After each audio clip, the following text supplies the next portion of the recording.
Rusia kirim 2 batalion rudal S-400 ke Belarusia dan 1 skadron Su-35.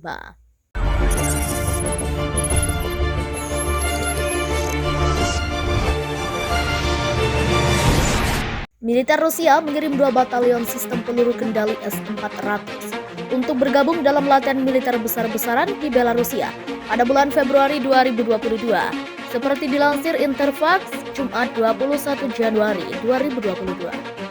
Latihan militer di Belarusia itu digelar saat ketegangan makin meruncing antara Rusia dengan negara-negara barat, terutama dengan Amerika Serikat tentang Ukraina.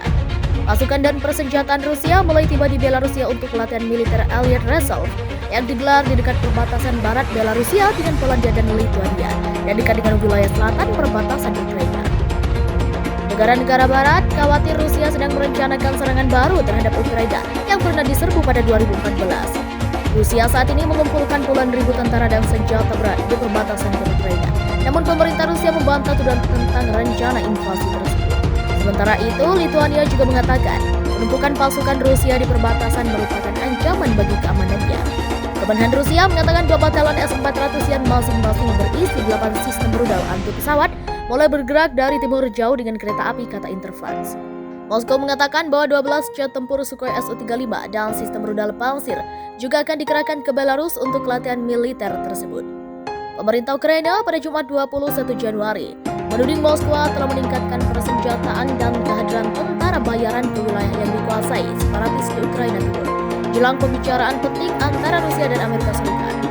Wilayah yang memisahkan diri dan perbatasan Rusia secara kolektif dikenal sebagai Donbas telah terkunci dalam konflik bersenjata dengan tentara Kiev sejak pemberontakan yang didukung Kremlin menyusul pencaplokan Crimea oleh Rusia pada 2014. Rusia terus meningkatkan kemampuan tempur separatis pro Moskwa di wilayah yang memisahkan diri.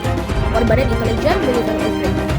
Militer Rusia sepanjang bulan ini secara diam-diam telah mentransfer lebih dari 7.000 ton bahan makan, beberapa tank dan unit artileri melalui kereta dan jalan raya ke wilayah tersebut. Intelijen Ukraina juga menambahkan bahwa Rusia juga melakukan perekrutan aktif tentara bayaran yang dikirim ke daerah-daerah yang dikuasai separatis. Dengan puluhan ribu tentara Rusia berkumpul di perbatasan Ukraina, kekhawatiran meningkat pada konflik besar bisa pecah di Eropa. Moskow sendiri menegaskan tidak memiliki rencana untuk menyerang Ukraina, tetapi pada saat yang sama telah menetapkan serangkaian tuntutan keamanan termasuk larangan bergabungnya Ukraina dengan NATO sebagai imbalan untuk deeskalasi. Seorang anggota parlemen senior Rusia mengatakan pada Jumat bahwa parlemen akan mempertimbangkan untuk meminta Presiden Vladimir Putin untuk secara resmi mengakui negara bagian separatis. Konflik dengan separatis di Ukraina Timur sejauh ini telah menewaskan lebih dari 13.000 orang. Kiev dan sekutu baratnya menuduh Rusia mendukung pemberontak dengan tentara dan senjata, dan tudingan ini semua telah dibantah Moskwa. Sebelumnya, Moskwa menginginkan agar pasukan dari negara-negara anggota NATO meninggalkan Rumania dan Bulgaria sebagai bagian dari tuntutan keamanan yang dicarinya dari aliansi yang dipimpin AS. Hal ini diumumkan oleh Kementerian Luar Negeri Rusia pada Jumat dalam pembicaraan Rusia-AS di Jenewa. Rusia ingin penarikan pasukan asing, perangkat keras dan senjata dari negara-negara yang bukan anggota NATO sebelum 1997, kata kementerian itu dalam sebuah pernyataan di situsnya. Ini termasuk Bulgaria dan Rumania di kementerian itu. Pada Jumat, Menteri Luar Negeri AS Antony Blinken dan Menteri Luar Negeri Rusia Sergei Lavrov langsungkan pertemuan di Jenewa untuk melanjutkan serangkaian upaya diplomatik bagi meredakan ketegangan yang meningkat antara Rusia dan Barat.